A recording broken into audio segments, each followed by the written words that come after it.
Hello. So today we're reading the story from All the Women of the Bible. It's a story I've never read before. Like literally, I'm just reading it the first time now. It's called Bathsheba and the Rising of the Spring. And it's a book from Women of the Bible, and it just talks about all the different women. So let's get into it. It was warm for a month into spring, Bathsheba reflected. She missed her husband. Uriah the Hittite had been with Joab, commander of David's forces, since the equinox, raiding the Ammonites first, and then having succeeded there, besieging Rabbah. She would not see him until the rains made fighting impossible, she supposed. She sighed. I could have married a baker, I guess, she said aloud so she could hear the words. They made her smile. She and Uriah had made a running joke of them. Whenever the summons to war came, one or the other of them would make the remark. The other would reply. But then who would guard the king and keep the baker safe? And they would both laugh. And like as not, head for bed, whatever the time of day, she said, smiled and sighed again. How I miss that man, and how I want to bear him a child. She had so hoped they had conceived just before Uriah left with Joab for this year's warring. But her monthly courses, just now finished, had put rest to that. Lord God, may I not prove barren, she prayed. Then she shook herself. Come, my girl, no more nonsense, she commanded herself. Get on with the weaving, and you can have a nice bath on the rooftop this evening. You can watch the sunset and the stars rise and dream. Well, whatever you like, but let's not waste the daylight. The sky was darkening now, and the stars had begun to show against the deepening dusk. The sunset had been spectacular, a wash of pink, gold, red, purple, and gray that had lifted her heart. Bathsheba, sitting on the bench Uriah had built for them, leaned against the parapet and smiled. How decadent she had felt, soaking in the warm, perfumed water and watching the flow of glory across the whole of the sky as she dreamed of her husband and the delight she had so often shared with him. Good thing no one could see me, she thought idly, gazing at the puddle left behind after the servants had removed the tub. I don't need that kind of trouble. But how I wish Uriah had been here instead of sitting on a rock somewhere, facing the enemy and planning for tomorrow's battle. What a waste of a glorious night.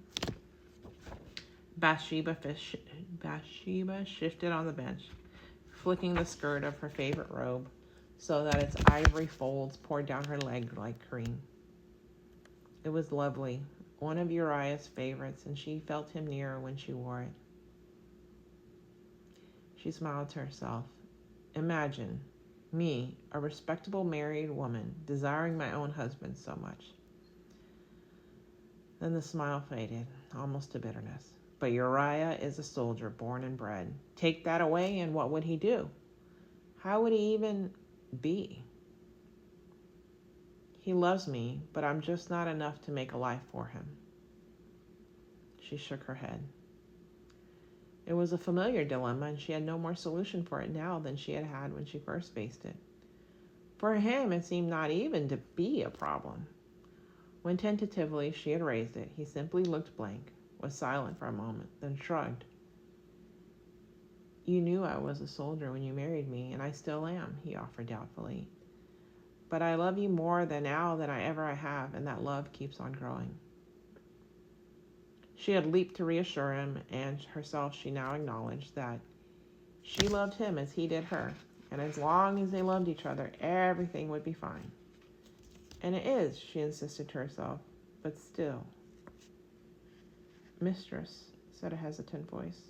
Myra, she asked, what is it? There are some messengers from the palace, mistress, her former nurse, now her maid, answered.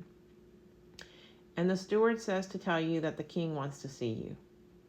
Not now, surely. I'm afraid so, little one, said another voice from the doorway. It belonged to her steward, who had been her father Eliam's steward for all her childhood, and at his death had joined her household. Jacob, what's going on? Bathsheba was frightened. I don't know, mistress, he replied formally, and Bathsheba knew the messengers must have come up the stairs. But you are summoned to attend King David now. She drew in a deep breath and slowly released it, recapturing her calm. Whatever was happening, it would not do to show in less than full command of herself, her household, and the situation. The penalty of being a woman alone in time of war. Certainly, she replied with equal formality. Myra, my cloak and sandals, and the black veil. Jacob, you may tell the messengers I shall be with them directly. In King David's presence some minutes later, Bathsheba retained her calm. The king seemed awkward, trying to find a way to say something he found difficult, evidently, but she did not help him.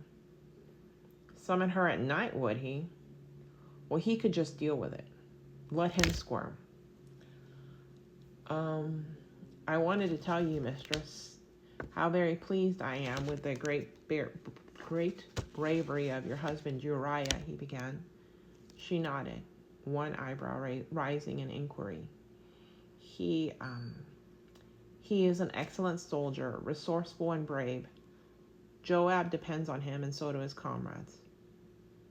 David caught his breath and then went on. And so do I, of course. You must miss him. I am sorry for that. You are so lovely. You should never. He stopped and blushed. Don't look at me like that, he exclaimed, and her other eyebrow rose. Still, she said nothing, though a small frown was beginning to form. This was the oddest encounter she had ever had. He stopped. There is no way to say this, he declared after a pause. Simply no way. Come with me. And he extended his right hand and grasped her left. A shiver ran up her spine and she pulled back, but David did not seem to notice as he led her into the next room and sat her on the bed. I'm going to run out of time, so we're going to go to the next part. So I'll see you in part 2.